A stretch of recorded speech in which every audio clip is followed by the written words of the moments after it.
Bonjour, bonjour, bienvenue sur le podcast d'Étoiles. Aujourd'hui, j'ai eu l'envie de faire un petit podcast concernant l'opposition entre Mars et Pluton. Elle commence à se faire sentir à compter du 12 octobre et elle sera exacte le 3 novembre 2024. On va voir ensemble les implications de cette configuration qui est à la fois puissante sur le plan personnel comme collectif. Mars et Pluton, ce sont deux planètes qui sont étroitement liées au signe du Scorpion. Donc c'est un signe de transformation et de renouveau, comme vous le savez sans doute. Mars symbolise l'action, la volonté de combattre, tandis que Pluton incarne plutôt la destruction dans le sens de régénération profonde. Lorsque ces deux forces s'opposent, elles génèrent une énergie de confrontation, de combat, mais aussi de renaissance, de pleine objectivité de notre capacité d'action. Dans cette opposition particulière, Mars est positionné à 29 degrés du Cancer et Pluton à 29 degrés du Capricorne. Ce sont deux signes cardinaux qui marquent des changements importants. Ce sont aussi des degrés qui sont très importants. D'ailleurs, on leur a même donné un nom, le degré anarétique.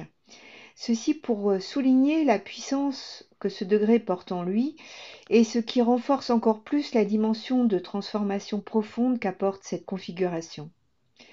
Cette opposition, elle met en lumière des tensions et des défis tant au niveau individuel que collectif. Sur le plan personnel, chacun d'entre nous pourrait être confronté à des luttes intérieures, des situations qui exigent de la détermination et un effort pour surmonter des obstacles. Sur le plan mondial, bien évidemment, cette période s'annonce particulièrement tendue. En plus, on peut voir que l'opposition entre Mars et Pluton tombe dans une période d'élections majeures aux États-Unis.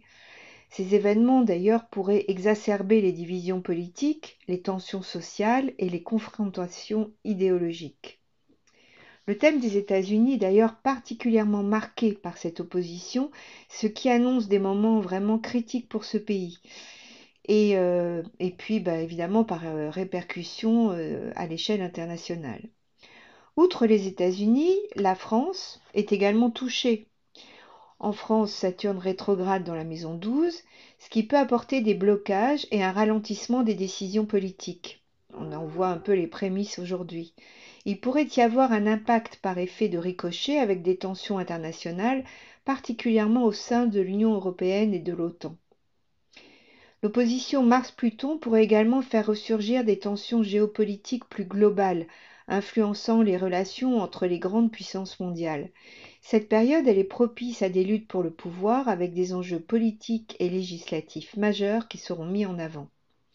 Mais cette opposition ne concerne pas seulement les grands événements politiques. Chacun de nous ressentira, à son échelle, les énergies de transformation que nous proposent Mars et Pluton. C'est une opportunité de se confronter à nos peurs, de surmonter des blocages et de se régénérer à travers des défis personnels. Nous sommes tous invités à repenser nos structures, nos habitudes, à faire face aux changements nécessaires. Cette période, elle demande de l'introspection, mais aussi de l'action pour avancer dans des domaines où nous avons pu rencontrer des résistances. On va pouvoir se libérer par rapport à ça. Pour conclure, l'opposition Mars-Pluton, c'est une période de défi, de tension, mais aussi de transformation. Que ce soit sur le plan individuel ou collectif, elle nous pousse à évoluer, à dépasser nos limites et à préparer le terrain pour ce renouveau qui nous attend. Alors prenons soin de nous, méditons sur ces énergies de transformation pour ce nouveau monde, cette nouvelle énergie, cette nouvelle société qui émerge, et utilisons cette période pour nous recentrer sur nos objectifs essentiels. Merci de m'avoir écouté. Si cet épisode vous a plu, n'hésitez pas à le liker, à commenter, à vous abonner pour suivre mes prochaines réflexions astrologiques. Et je vous dis à tout bientôt.